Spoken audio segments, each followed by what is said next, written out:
여러분 안녕하십니까. 이 날이 밖에서 2월 19일이 됐습니다. 전원식입니다. 대선이 이제 딱 18일 남았습니다. 3월 9일이면 이 나라의 운명이 결정됩니다.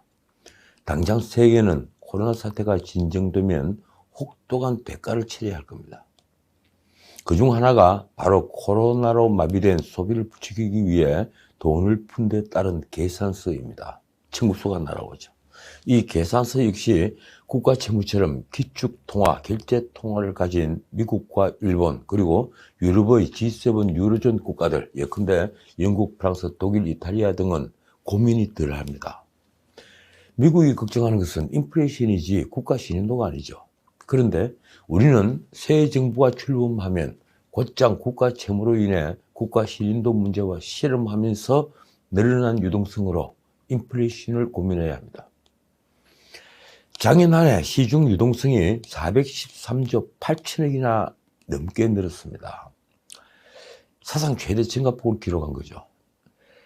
작년 말 전체 통화량은 그래서 무려 3,613조 6천억을 넘었습니다. 증가율은 12.9%나 됐습니다. 기준금리 0에다가 그냥 제로 금리에다가 매달 1,200억 달러를 풀었던 그렇게 양적 완화를 했던 미국의 통화 증가율과 같은 수준입니다. 재정을 마구 푼 데다가 기준금리 0.5%라는 저금리로 가계부채가 가파르게 치솟은 때문입니다. 연간 유동성 증가율은 기축통화국인 유로존 16나라는 물론 브라질, 멕시코, 인도네시아 등 비기축통화국도 넘었었습니다. 아주 큰 차이로 넘었습니다. 이러니 대선 전국에 이눈치 저눈치를 보던 한국은행도 이 유동성으로 집값 등 자산 가격이 치솟자 어쩔 수 없이 풀린 돈을 회수하겠다고 나섰습니다. 작년 8월부터 기준금리를 올리기 시작한 겁니다. 미국 중앙은행 FED도 인플레이션에 대응해서 금리를 올릴 예정입니다.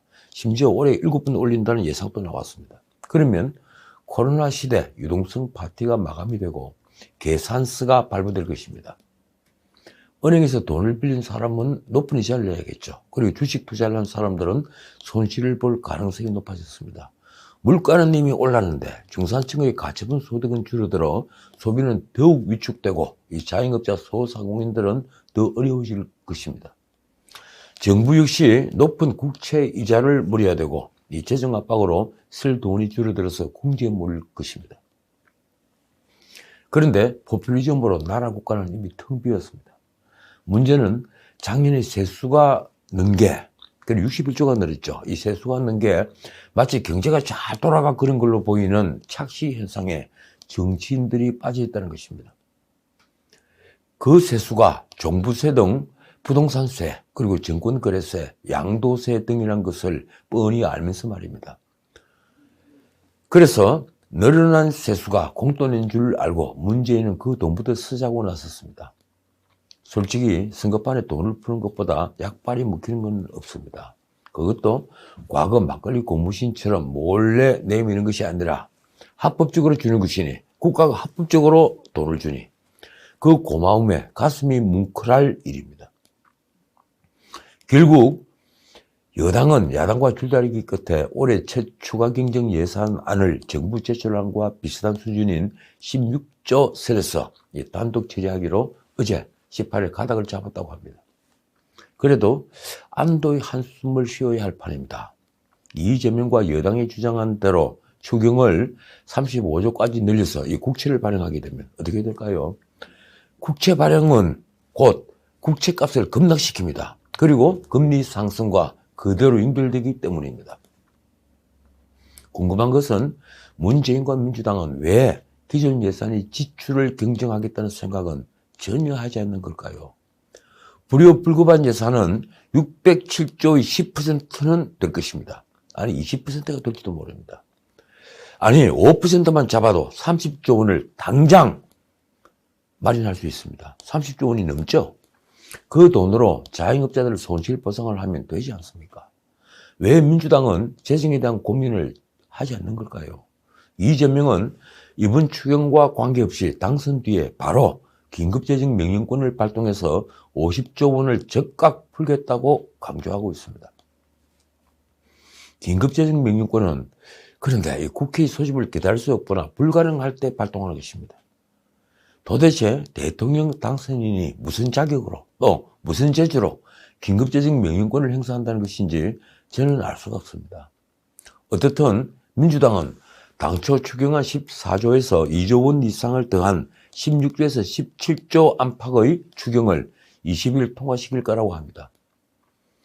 문재인도 청와대 참모위에서 한마디 했습니다.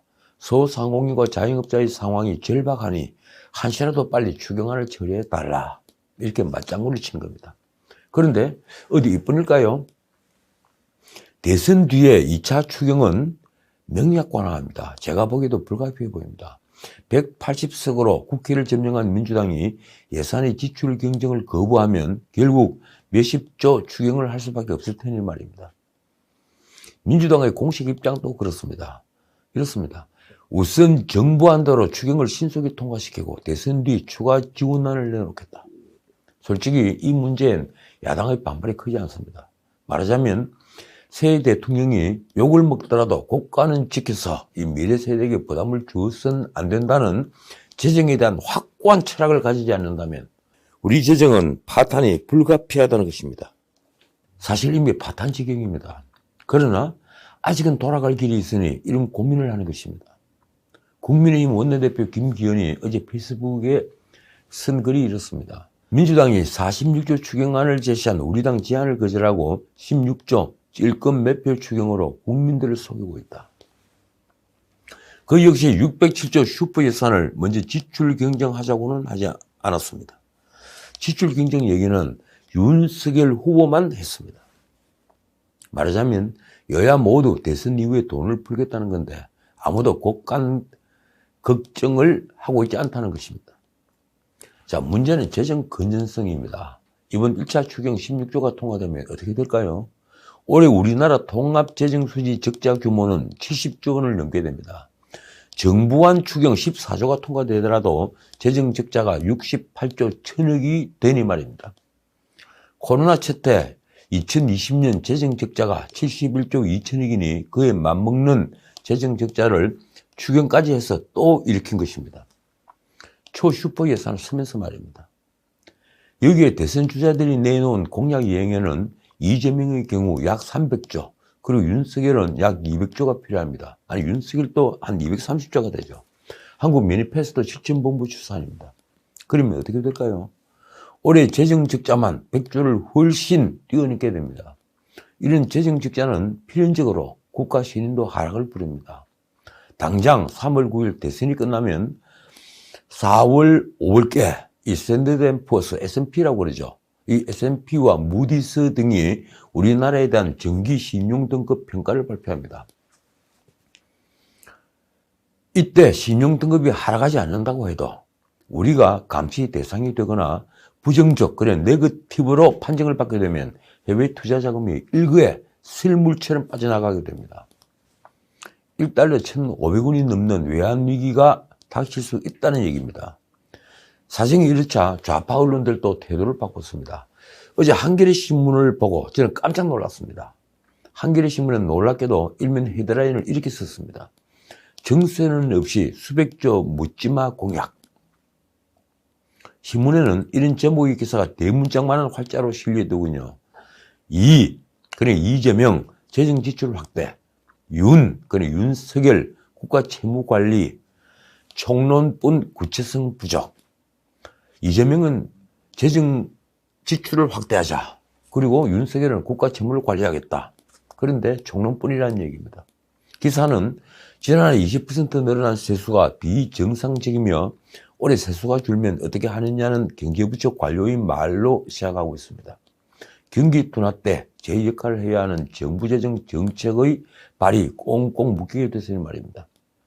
그래서 한겨레 역시 주요 대선 후보들이 수백조 원이 되는 공약을 정세 없이 추진하겠다며 나선 것은 위험하다고 쓰고 있습니다. 그나마 한겨레도 적시하다시피 윤석열은 전체 공약 이행 비용 266조의 절반이 넘는 150조를 기존 정부 지출 구조조정으로 마련하겠다고 하고 있습니다. 나머지 116조 원 정도는 별도의 정세 없이 매년 4.6%씩 더 거칠 것으로 예상되는 세금으로 충당한다고 합니다. 성장률만큼 세금이 더 거친다는 얘기입니다. 그런데 이 지출 경정, 이 지출 구조 조정은 통치자가 확고한 결심을 하고 의회를 설득하지 않으면 불가능한 일입니다. 당장 문재인 정부가 예상한 올해 국세 수입은 약 343조 원이나 되는데 그건 불투명합니다. 이 세수 예상은 작년 세수 344조에 거의 맞춘 듯 합니다. 과연 그렇게 될까요? 저는 아니라고 봅니다. 아니, 지금처럼 전 세계가 코로나로 인한 유동성 확대를 멈추고 축소하기 위한 반인플레이션, 이 테이퍼링이라고 그러죠. 그러니까 반양적 완화, 경제 진정에 돌입하면 우리는 더 어려워집니다. 자산 거품이 꺼지겠죠. 그리고 경기가 둔화되면 세수는 대폭 축소될 게 불보듯 뻔하니 말입니다. 그렇다고 한계자가 걱정하는 것처럼 정세 없이 재정의 역할을 하는 걸 막기 위해 정세를 하면 어떻게 될까요? 세금을 또 올리면 말입니다.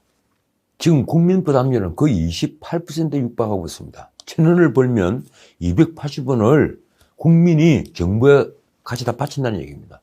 거기에는 세금 부담률에다 건강보험 등 준조세가 포함되어 있습니다. 그게 또 엄청납니다. 그래서 저는 걱정을 넘어 잘못 궁금해지기조차 합니다. 이재명이야 그렇다 쳐도 윤석열은 또 무슨 전략을 가지고 있는 것일까? 환율은 오르는데 재정을 풀면서 물가 상승을 막고 한편으로는 수탈에 가까웠던 세금을 줄여 감세를 하려면 무슨 방책이 있나? 이건요, 제갈 공명이 와도 잘 풀 수 없는, 쉽게 풀 수 없는 난제 중의 난제입니다. 감세와 정부 지출 확대, 이 둘을 한꺼번에 해결하려면 사회에 신풍, 새바람이 일어나서 투자가 확대되고 일자리가 늘고 생산성은 높아지고 그리고 수출은 기막히게 잘 되어 기업도 가게도 그리고 정부까지 모두 부자가 되는 길밖에 없습니다. 그 길은 매우 요원한 길이라는 것을 우리 모두 잘 알고 있습니다. 자, 재미있는 것은 이재명 측의 반응입니다. 후보직 속에 이 전환적 공정성장 전략위원회라는 데가 있더군요. 그 위원장인 하준경 한양대 경제학 교수의 말이 이렇습니다. 최근의 물가 상승은 국내 정책과 상관없이 해외 에너지 가격 상승 등으로 인한 것이어서 이 인플레이션을 크게 걱정할 상황인지는 모르겠다. 그런데 이 인플레이션은 모르는 게 아니라 현실적으로 지금 닥치고 있습니다. 서민들에게 가장 영향을 미치는 밥상 물가가 그렇고 기름값이 그렇습니다. 곡물이 75% 이상 그리고 기름 100%를 수입에 의존하고 있으니 말입니다. 그것뿐이 아니라 전 세계 원료 물질과 광물 가격은 지금 천정부지로 치솟고 있습니다. 그런데도 그거 하는 말이 이렇습니다. 공급망 병목 현상을 해결하고 이 정부 투자를 통해 공급 능력을 확대하면 물가 상승을 유발하지 않으면서 성장할 수 있다고 본다. 반면 한겨레가 전한 윤석열 캠프 참모 이 김소영 서울대 경제학 교수는 이렇게 말했습니다. 재정을 많이 쓰면 당연히 인플레이션에 영향을 주겠지만 그런 점을 충분히 인지하고 있고 중장기적으로 재정 건전성을 굉장히 중시하고 있다. 그러니까 구체적인 대안은 아직 나오지 않았습니다. 그런데 이 차이는 어디서 오는 걸까요? 이재명은 최근 한국경제학회의 이 국가채무 급증 우려에 대한 질문에 이렇게 답변을 보냈습니다. 상대적으로 양호한 재정 건전성에도 불구하고 양극화와 저출산 대응을 위한 재정 지출에 소극적일 경우 장기적으로 재정의 지속 가능성이 오히려 훼손될 수 있다. 상대적으로 양호한 재정 건전성, 바로 이런 시각은 이른바 G7 국가들인 일본과 영국, 독일, 프랑스, 이탈리아 등 이 유로존 선진국들과 비교해서 그가 늘 하는 말입니다. 그쪽에는 GDP 100%를 넘었다. 이 국가채무 비율이 말입니다. 일본은 220%를 넘었다. 근데 우리는 이제 50%다. 양호하다는 거죠. 그런 나라보다 채무 비율이 높지 않으니 적극적인 재정 운용을 해도 괜찮다는 주장입니다. 그런데 그 나라들이 기축통화, 국제결제통화를 보유하고 있는 나라라는 것을 그는 말하지 않습니다. 반면 윤석열은 같은 질문에 재정의 지속 가능성에 좀 더 무게를 실은 답변을 했습니다. 그는 매니페스토 식전본부에 보낸 답변서에서 이렇게 말했습니다. 코로나로 인한 경기 침체 극복을 위해 필요한 지출을 지속한다. 이 경기 회복 상황이 오면 재정 준칙 도입 그리고 독립적 재정위원회 운영으로 재정의 지속 가능성을 확보하겠다. 일단 재정 건전성에 방점을 찍은 겁니다. 말하자면 지금은 응급 상황이니 우선 급한 조치를 취한 다음에 재정 건전성을 확보하겠다는 취지입니다. 그가 한국경제학회에 보낸 답변서에선 스웨덴 사례를 언급했습니다. 모범적 복지국가로 꼽히는 스웨덴 정부가 재정 관리 목표로 삼고 있는 국가 채무 준수 비율은 35% 플러스 마이너스 5%다. 그러니까 많아도 40%. 이 얘기입니다. 평상시에는 이 범위에서 국가 채무 수준을 유지하려 한다. 솔직히 바로 이 말이 정답입니다. 아니 우리는 이 정답을 벗어날 수 없는 위치에 있습니다. 제가 자유경제원장 시절부터 늘 하는 얘기입니다. 이걸 벗어나면 우리는 위험합니다. 평소에 만약 지금처럼 국가 채무 비율이 GDP의 50%를 넘었다면 아마 우리 국가 신인도는 추락했을 것이고 비비점 됐겠죠. 우리는 벌써 베네수엘라로 가는 열차를 타고 있을지 모릅니다. 그런데도 이재명 캠프는 국가 채무 비율 관리에 아주 낙관적입니다. 캠프 하준경 교수가 한겨레에 한 말이 이렇습니다. 집권 초반에 민간 투자를 끌어내는 재정의 역할을 확대하면 경제 성장에 따른 세수가 자연스럽게 는다. 그래서 재정을 풀어서 민간 투자를 막 일어나도록 하면 그만큼 세수가 더 그치니까 재정은 회복할 수 있다는 거죠. 국가 채무 비율은 현 정부의 중기재정 계획에서 크게 벗어나지 않을 것이다. 윤석열 캠프 김소영 교수는 반면 지출 구조 조정을 낙관하고 있습니다. 공약에 따른 재정 지출 소요는 지출 구조 조정을 통해 마련할 수 있다. 정확한 수치는 없지만 정부 전망보다는 낮게 유지할 계획이다.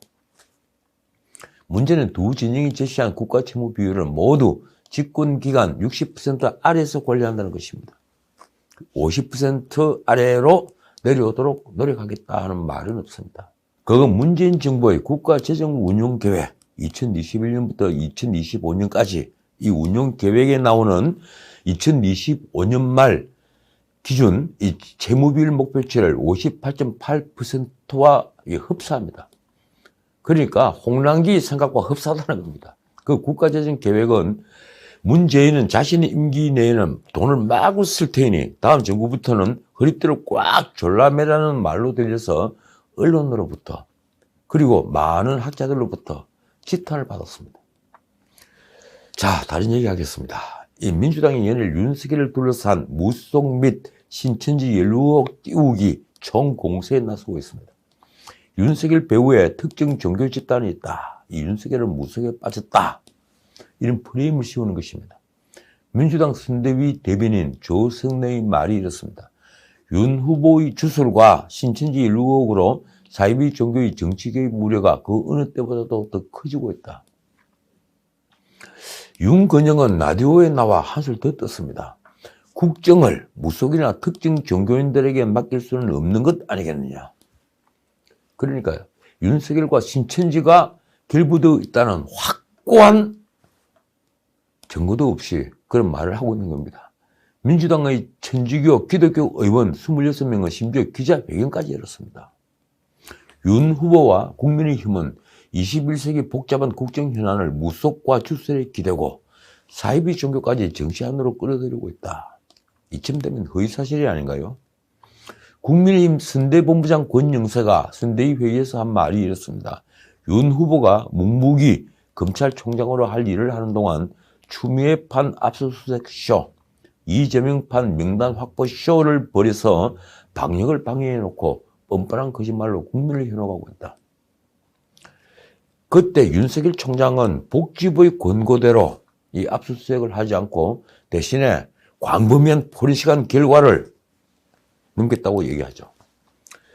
어떻든 그런데도 이 김진표 등 민주당 의원 54명은 윤석열에게 신천지와 유착 의혹을 해명하라고 요구하며 이렇게 말했습니다. 신천지 상징과도 같은 이만희 교주의 L자 손가락, 그 L자 손가락이 뭐 이런 겁니까?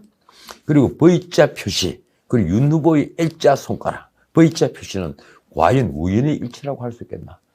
지금 코미디 하자는 겁니까? 그들이 한 말을 들으면 정말 기가 막힙니다. 신천지가 윤 후보와 국민의힘과 유착을 통해 정치 세력화하고 있다는 의혹에 심각한 우려를 표하지 않을 수 없다. 김진표가 기자들에게 한 말은 솔직히 귀를 심게 합니다. 이렇습니다. 무속과 주술에 의존하고 사이비 집단을 의식해서 오판하게 된다면 대한민국 국민 모두가 최악의 비극을 맞게 될 것이다. 그는 마치 윤석열이 국가적 결정을 할 때 무속에 의존해서, 무당에 의존해서 할 것이라는 말을 하고 있는 것입니다. 이게 국회 다선 의원의 입에서 나온 말이라고 하니, 그 점잖은 분의 입에서 나온 말이라고 생각하니 아무리 대선판이지만 너무 지나친 네거티브가 아닙니까? 당장 인터넷에는 윤석열과 이만희의 손모양을 거론한 점에 대해서는 무리한 코미디 같은 주장이라는 반응이 나왔습니다. 이렇습니다.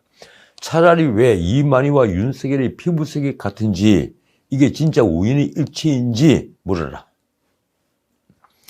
자, 여론조사 하나만 보겠습니다. 18일 갤럽 여론조사 결과가 나왔습니다. 어제 나온 유일한 여론조사입니다. 윤석열이 이재명을 오차범위 밖에서 앞선다는 결과입니다. 이 백중세에 있던 지난주 1%포인트 차에서 오차범위 밖인 7%포인트 차로 벌어졌습니다. 윤석열 41%, 이재명 34%, 안철수 11%, 심상정 4%. 윤석열은 지난주보다 4%포인트가 올랐습니다. 그리고 이재명은 2%포인트가 내렸습니다. 가장 영향력이 크다는 서울에서는 어떨까요? 이 윤석열 44%, 이재명 31%로 13%포인트 대차가 났습니다. 인천 경기에서는 윤석열, 이재명 모두 36%였습니다. 광주 전라에서는 이재명이 68%, 그리고 윤석열은 다시 두 자리 숫자로 올라와서 18%였습니다. 대구, 경북은 윤석열이 60%, 이재명 21%입니다. 연령별로 보면 이재명이 40대, 그리고 윤석열이 60대 이상에서 우세를 보였습니다. 20대는 윤석열 32%, 이재명 20%, 그리고 30대와 50대는 팽팽했습니다. 이 정당 지지도 역시 국민의힘이 전주 대비 4%포인트 오른 39%, 그리고 민주당은 1%포인트가 오른 35%입니다. 자, 오늘은 여기까지입니다. 이 경기도에 이어 성남시에서도 이재명이 재임 시절에 실무부서의 업무 추진비를 이재명 아내 김혜경이 수발을 떠는 배 씨가 대부분 가져다 썼다는 폭로가 나왔습니다. 배 씨는 이재명이 경기지사 시절 7급 A씨에게 이재명 부부의 음식을 배달하도록 시키고 그 비용을 최소 4개 부서의 업무 추진비로 충당했다는 의혹을 지금 받고 있죠. 그러니까 이번 폭로는 배 씨가 성남시에서도 경기도에서와 마찬가지로 그런 일을 벌였다는 폭로입니다. 이익인 성남시 의원이 말이 이렇습니다. 배 씨가 성남시에서 근무하면서 일선 부서의 업무 추진비를 거의 통째로 가져다 이 후보 자택으로 가는 음식값 지불했었다는 제보를 받았다. 17일, 그러니까 이틀 전 조선닷컴이 당시 A 과장에게 사실 여부를 확인했습니다. A 과장의 말이 이렇습니다. 근무 당시 나는 업무 추진비를 단 한 푼도 사용해 본 적이 없다. 저는 이런 일을 전혀 이상하게 생각하지 않은 사람들이 정말 이해되지 않습니다. 바늘 도둑이 소 도둑 된다는 속담까지 들먹이지 않겠습니다. 조선의 명재상 황희는 자신이 오두막에 비가 새는 것을 부끄러워하지 않았습니다. 공직에 나간다는 건 뭘 의미하는 걸까요? 공직은 자신을 희생하는 자리이자 봉사하는 자리입니다. 그래서 공직자에게 필요한 것은 소명의식입니다. 소명의식이 없는 통치자는 최악의 통치자이자 반드시 폭군이 됩니다. 자, 지금까지 전현식이었습니다.